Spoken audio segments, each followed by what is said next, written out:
Amigos, y comenzamos esta punta política en un día evidentemente muy especial, porque estamos a muy pocos minutos de comenzar la veda electoral, una veda electoral en estos tiempos de nuevas tecnologías un tanto relativo, pero es lo que marca la ley y así hay que cumplirla. Como habíamos dicho, teníamos para este último programa, antes del 27 de octubre, la invitación del doctor Luis Lacalle Pou, candidato a la presidencia por el Partido Nacional. Sí debemos hacer una aclaración previa que quede muy claro. Estamos grabando hoy, sábado 19 de octubre, aprovechando la presencia del doctor Lacalle Pou aquí en Maldonado. Por lo tanto, y fundamentalmente a raíz de los últimos acontecimientos, muchas preguntas y muchas respuestas están condicionadas a esos tiempos. Doctor Lacalle Pou, gracias por estar con nosotros, muy amable. Gusto, placer. Inevitable pregunta. ¿Qué impresión y qué sentimientos tiene con respecto al episodio del doctor Carlos Moreira, ya ultra conocidos? Es conocido públicamente que en la elección pasada y en esta, Carlos Moreira era una de las personas que yo tenía pensado para integrar la fórmula. Con lo cual, obviamente, habla de la relación política y personal. Por esto estos temas duelen mucho más. Estos temas son más complicados y complejos.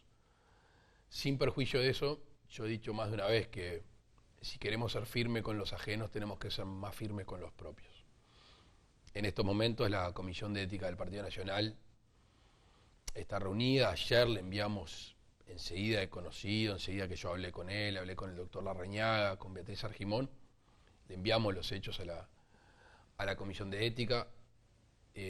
Tenemos un borrador de dictamen que va a pedir la pena máxima, la sanción máxima que está prevista en la Carta Orgánica, seguramente sea la censura.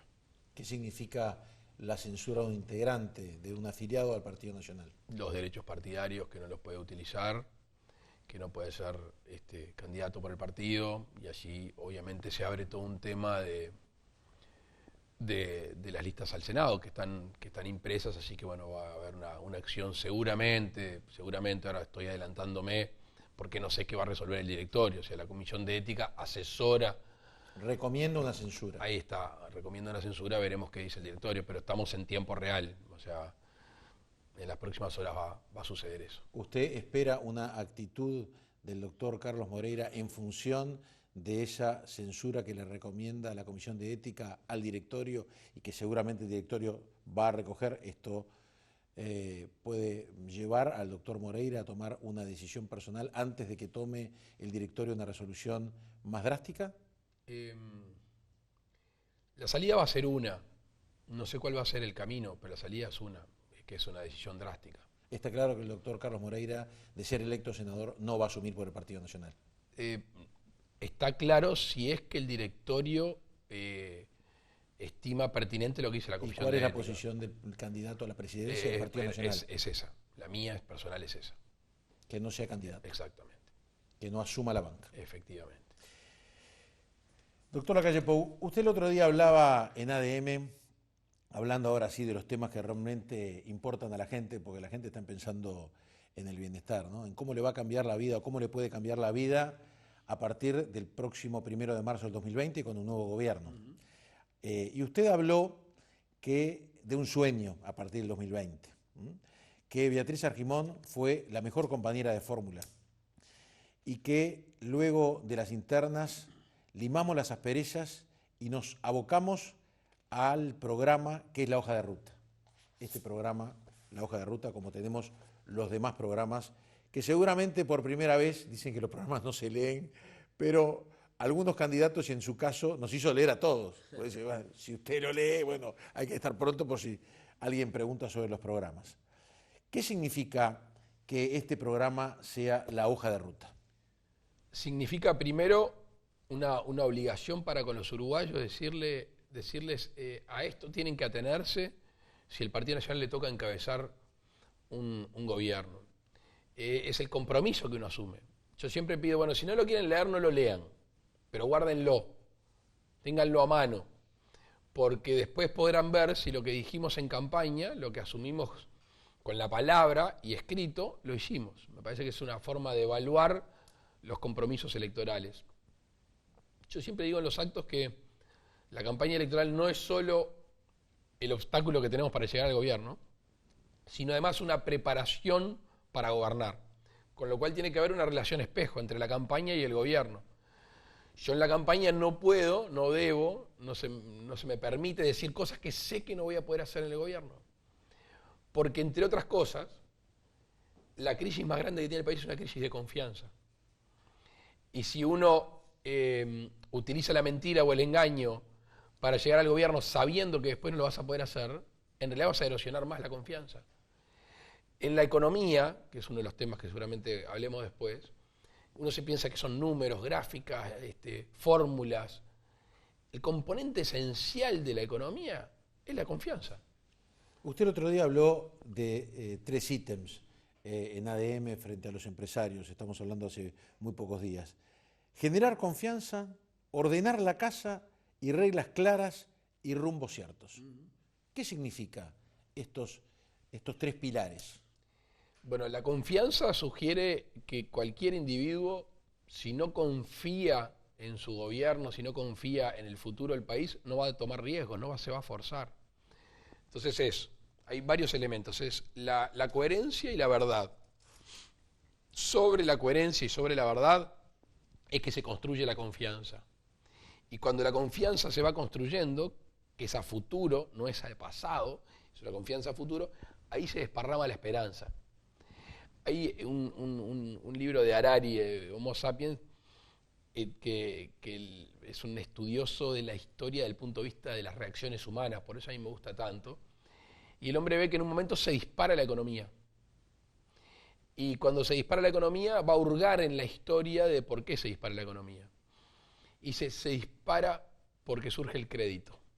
O sea, estaba el esfuerzo, el intelecto, los medios de producción y el capital, el crédito.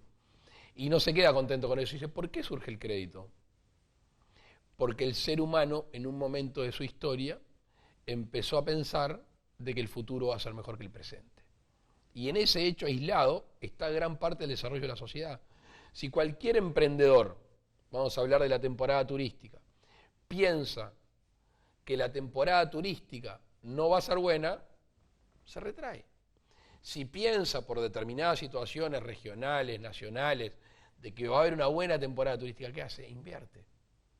Y eso pasa en cualquier aspecto de la vida económica del país. Si tenés reglas claras, si tenés un ordenamiento jurídico que se mantiene, se respeta una institucionalidad, te relacionás bien con el mundo y con la región, le generás claridad en lo que hace al componente tributario y tarifario, que no van a haber saltos, que los deberes lo va a hacer el gobierno, ya no más la gente con sus bolsillos. Eso genera un rumbo sobre el cual uno puede construir la confianza y eso genera esperanza. Pero usted dice, por ejemplo, el 27 va a quedar un Frente Amplio en soledad porque se ha aislado y no tendría capacidad para conducir un gobierno. En cambio, del otro lado, habrá partidos con voluntad y decisión para construir gobierno. Más allá del presidencialismo, el parlamentarismo, otra de los factores que se va a decir, obviamente, el próximo 27, va a tener una gravitancia fundamental y lo vemos muy fuerte y con cohesión, con un poder ejecutivo idóneo y con decisión y no meramente consultivo. ¿Qué significan estos consultivos? Nada de palabras. Bien, ¿qué significa? A ver, vamos a hablarlo en criollo.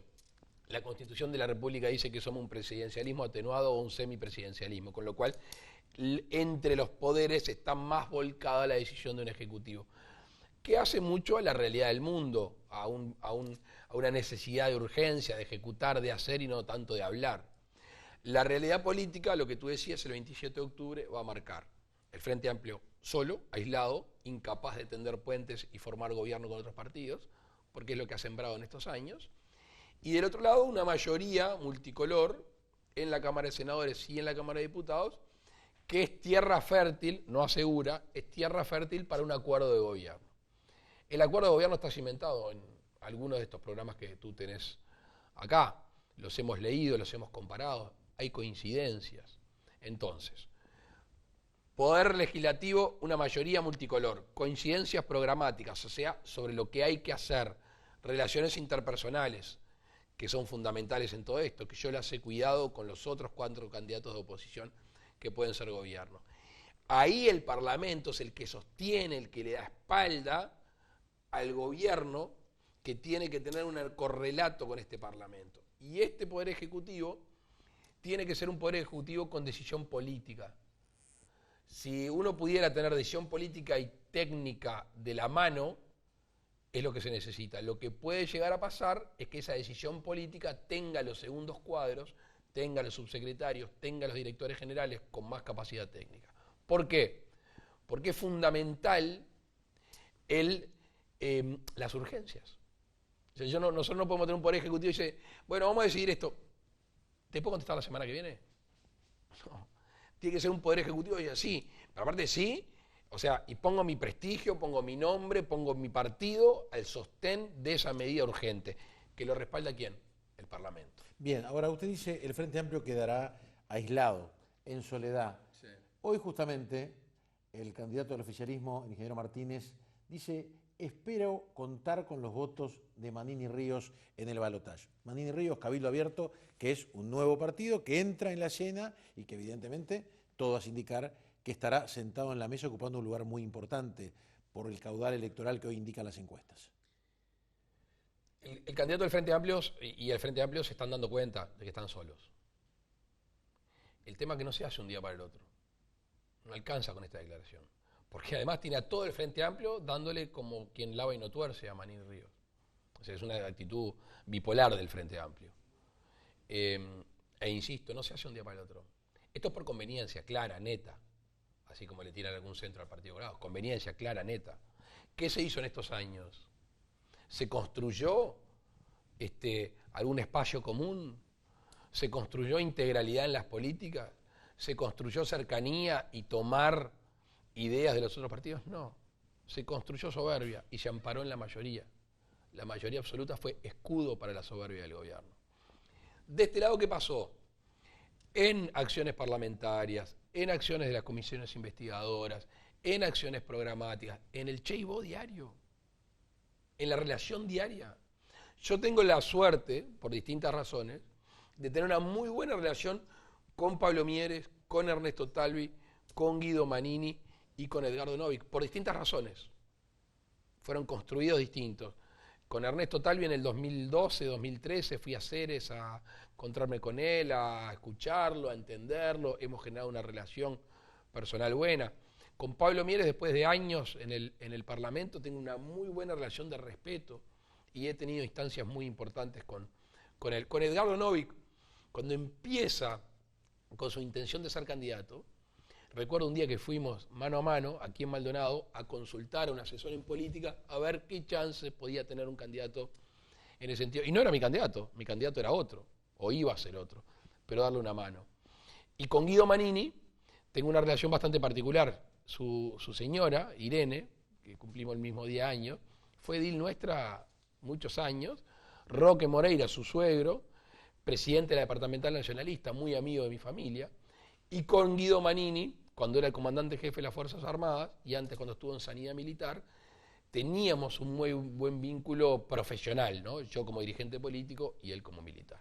La mesa está servida para esos acuerdos y no se hace con estos centros a la olla desesperados del Frente Amplio, sabiendo o dándose cuenta que no van a llegar a la mayoría y que están quedando francamente aislados. Usted con respecto a esto habla de un gobierno de gran coincidencia nacional, de compromiso de país, un amplio acuerdo nacional, pero con una mesa sin excluidos. Claro.